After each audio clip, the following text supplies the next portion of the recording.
Hello and God bless you. Well, today we're going to continue what we started last week about what the Lord has shown me in His Word. Last week we talked about Naaman, the leper, in 2 Kings chapter 5. And this week we will be in Daniel chapter 6. We're talking about Daniel in the lion's den. The last time I was reading this chapter, the Lord showed something to me that I never really noticed before, but it just kind of jumped out and just thought it was something neat. So we're just going to talk about that today. So I hope you enjoy it. And like I say, don't take my word for it. Study, show yourself to prove, be a Berean, and search the scriptures for yourself. Don't take what I say or anybody else says for truth. Search it out for yourself. I hope you enjoy it.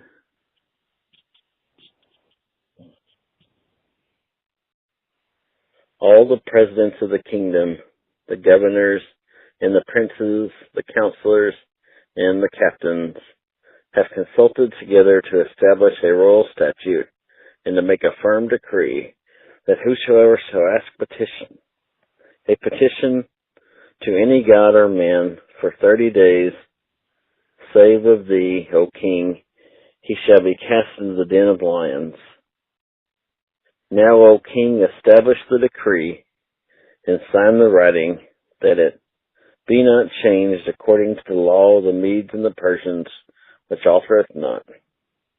Wherefore King Darius signed the writing and the decree.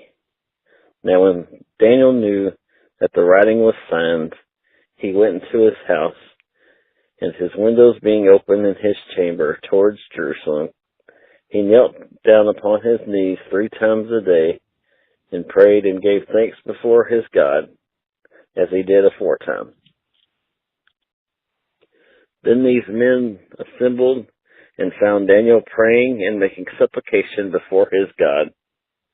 Then they came near and spoke before the king concerning the king's decree.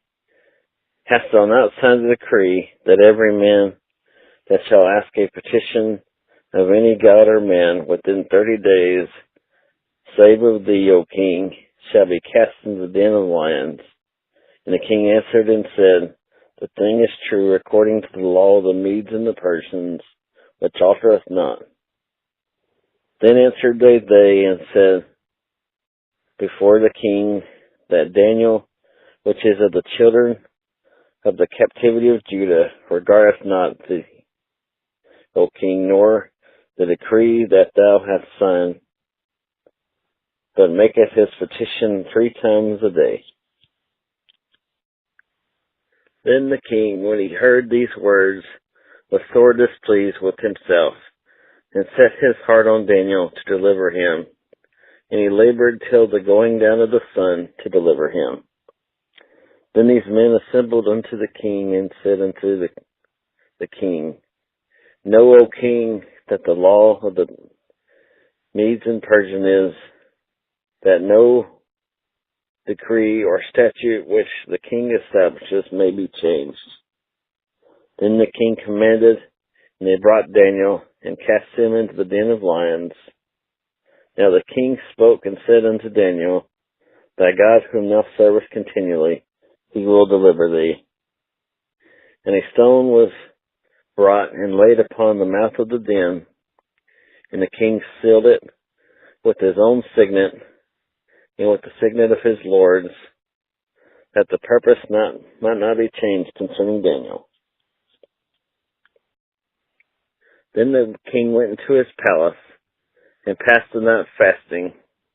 Neither were instruments of music brought before him, and his sleep went from him. And then the king arose very early in the morning, and went in haste into the den of lions. And when he came to the den, he cried with a lamentable voice unto Daniel. And the king spoke and said to Daniel, O Daniel, servant of the living God, is thy God whom thou servest continually able to deliver thee from the lions? Then said Daniel unto the king, O king, live forever. My God hath sent me his angel, and hath shut the lions' mouths, that they have not hurt me. For as much as before him innocency was found in me, and also before thee, O king, have I done no hurt. Then was the king exceedingly glad for him, and commanded that they should take Daniel up out of the den. So Daniel was taken up out of the den, and no manner of hurt was found upon him, because he believed in his God. And this right here, verse number 24, this is going to be our key verse here.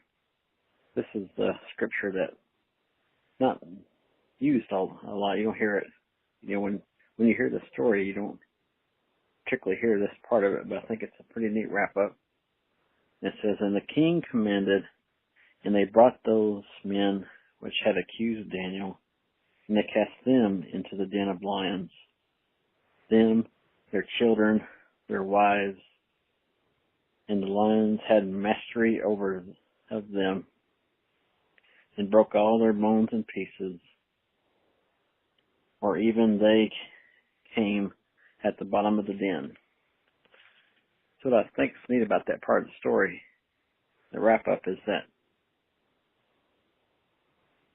why I said, like I said, don't take my interpretation for yourself, but the lions devoured them people before they even hit the ground. I mean, they didn't just hit the ground and they just jumped on them, and they're like waiting, mouth open, and just gobble them up before they hit the ground. I thought that was pretty neat. And it reminds me of this other verse in Esther, the book of Esther, chapter 7, verse 10. Because you remember the story of Esther, her uncle Mordecai, he wasn't just like Daniel. He didn't do nothing wrong. And Haman, just like those other people, didn't like him, so Haman built the gallows and for Mordecai to get hung on. But as we see here in verse 10, it says, So they hung Haman on the gallows that he had prepared for Mordecai. Then was the king's wrath pacified. See, what's neat about that story, it's just like with Daniel. I mean, the king liked Daniel. He didn't have a problem with him. And that bothered these guys. They had a problem with that. And so they devised this plan to kill an innocent guy.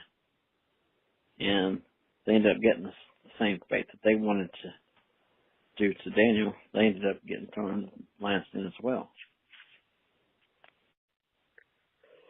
So, is this, just another time we see in the Bible, just something that, a story that we all know, but there's just a neat wrap-up to it that you just don't hear very much.